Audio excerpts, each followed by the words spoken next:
Good morning. Thank you for watching. Another beautiful Lord's Day.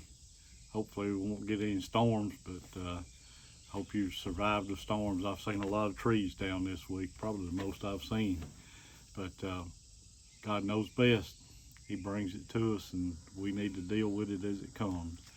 So this morning we'll get started on our sick list. We got Paul Lehue, Ashlyn Hare, Carol Fugit, Wade Candycorn, Jimmy Smith, Melissa Bogle, Hillary Davenport, Lee Heath, Clint Blanton, Terry Parham, Patricia Womack, Mary Mason, Naomi Blair, Lawana Peeler, Benny Blair, Taylor Blanton, Jim Estes, Becky and Lonnie Barks, Pat Burks, Thomas Bogle, and we need to send sympathy to the family of Judy Gannon and Carrie Mayo.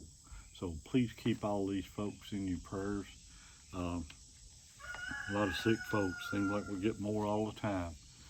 But I'd like to say something this morning before we get started.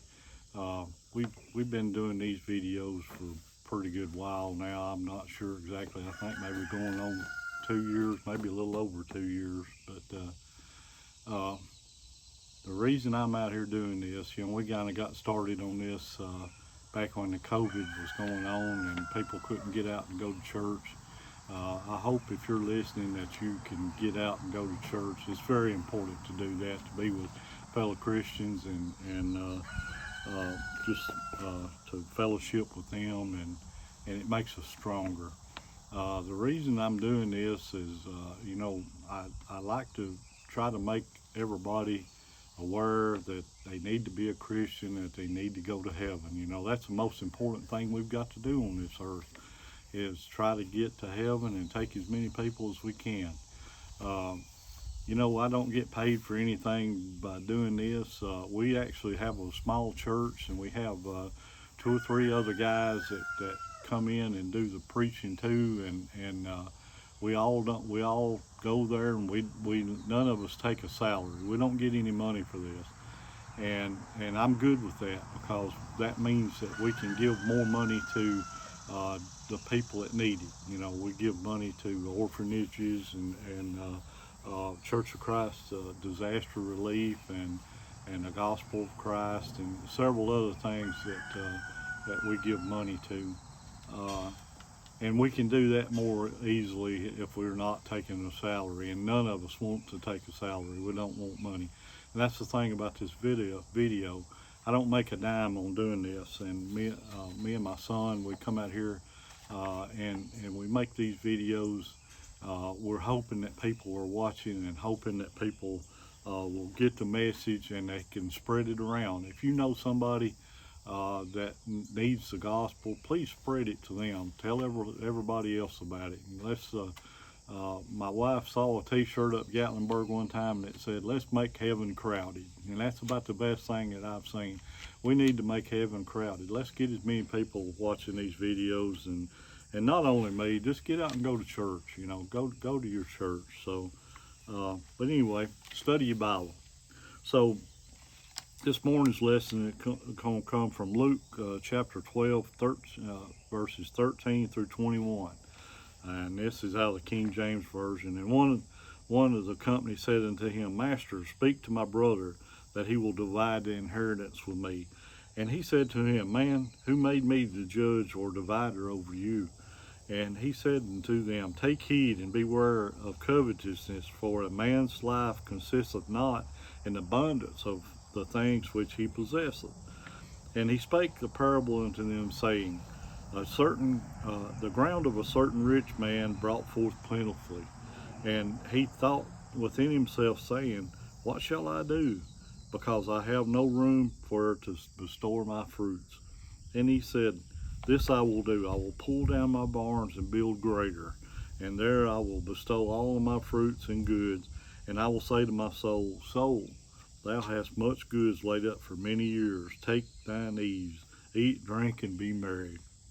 But God said unto him, "Thou fool, this night thy soul shall be required of thee. Then whose goods will these be, which thou hast provided? So he that layeth up treasure for himself is not rich toward God." So that's the parable of the rich fool, or it's the rich farmer. I've heard it called both. The parable of the rich fool or the rich man is a short lesson from the Bible included only in the book of Luke, and that's Luke chapter 12, 13 through 21. In the parable, the rich man, or man's land produces an abundance of crops, more than he can store. His solution is to tear down his barns and build greater ones, to hold the surplus so he can sit back and enjoy life. God calls him a fool and demands his life that very night, making his selfish endeavors all for nothing. God provides this warning for the greedy and stingy to take heed and change their ways. The parable of the rich fool meaning, some of Jesus' parables were difficult to decipher, but the parable of the rich man is one of the more straightforward ones. The parable of the rich man meaning is that we fixate on accumulating wealth without regard for God or others. We will ultimately have to answer to God for our greed. Keep your lives free from the love of money and be content with what you have, because God has said, "Never will I leave you, never will I forsake you." That's in Hebrews 13, verse 5. Note that the parable of the rich fool is about greed with excessive money, not to confuse then the desire for money of people whose basic needs aren't being met. God doesn't expect us to live in poverty. His will for you to trust Him and to ensure you will always have enough. So the parable of the rich fool, a reflection, we're bombarded with flashy, worldly, fancy things every way we turn. Our friends have the latest gadgets, the newest vehicles, the big homes, so we want them too. Advertisements promise that we can buy a certain product, we can stay younger longer, we can own a bigger house, or we can get rich quick. The temptations of the world pull at our desires, and when we give in to them, we can easily slip away from God, even without realizing it. God doesn't care about the things of the world. He cares about our souls. And it's the devil who tempts us with worldly wealth, so he's very convincing. It's up to each of us to say no to greedy thoughts and behavior. So let's take a look at 3 ways we can stay on the right track. So the life lessons from the parable of the rich fool. Be on your guard against all types of greed. Then he said to them, "Watch out, be on your guard against all types of greed. Life does not consist of abundance of possession." Luke 12, verse 15. Society holds the rich in high regard. Rich is a status symbol that many people wear with pride. Having money isn't the issue. It's the excessive desire for wealth that becomes covetous. When our greed exceeds our care or concern for others, that's a problem. When we look at money with greed in our hearts, we've lost sight of God's will. Real life, real living aren't about wealth. Everything we learn in the Bible and everything Jesus said about loving one another have nothing to do with accumulating wealth. So Christianity is not of this world. Jesus never promised that following Him would be easy or filled with worldly rewards, including financial. Nothing about Jesus' life ministry conformed to the worldly status or values. Whether you consider yourself a Christian or not, if you find yourself conforming to worldly standards and desires, then you're sliding away from Christ. The evil one is tempting you away from our Lord, and you're allowing it to happen. Covetousness or greed is a sin we need to constantly be warned against. Your happiness and comfort don't depend on the wealth of this world. And Jesus warned against idols. This is something that a lot of folks don't think about. Put to death, therefore, whatever belongs to your earthly nature. Sexual immorality, impurity, lust, evil desires, and greed, which is idolatry. That's Colossians 3, verse 5. Then God said, You shall have no other gods before me. That's in Exodus 20, verse 3. Many people mistakenly interpret gods as actual deities, and because they don't worship Buddha or the gods of the sun and the moon, they think idolatry doesn't apply to them. Not so.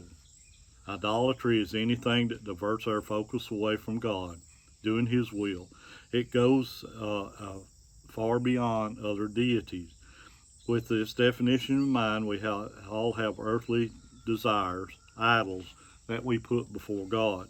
It's up to us to take an honest look inside and find out what these are, for the purpose of the parable of fools. That idol is greed. Greed is also described as covetousness, is idolatry. Greed is our utmost desire for more than what we need, while we in turn a blind eye to God and His people, such as the hurting, the lost, and the downtrodden. Here's a reminder from Paul to Timothy in 1 Timothy 6:10. For the love of money is the root of all kinds of evil.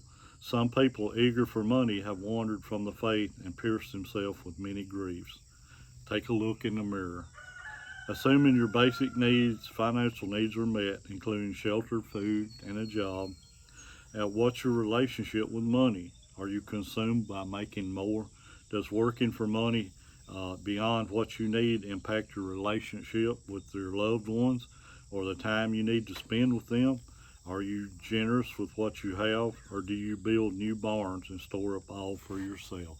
So these are some big things to think about, especially the idol. You know, I know folks that have their own idols and they're not God.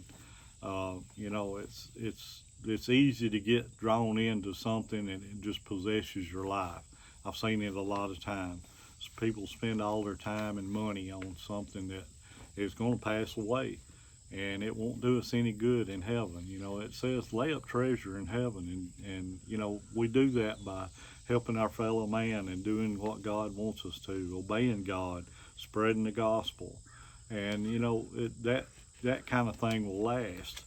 Our earthly treasure, it's going to pass away. It's going, if it don't rot, burn up, or you know just go away, you know it's just going to be worthless. We're going to leave it behind. It's not going to go to heaven with you. It's not going to go. It's going to stay here on this earth. So we got to be careful about what we spend our time and the money on.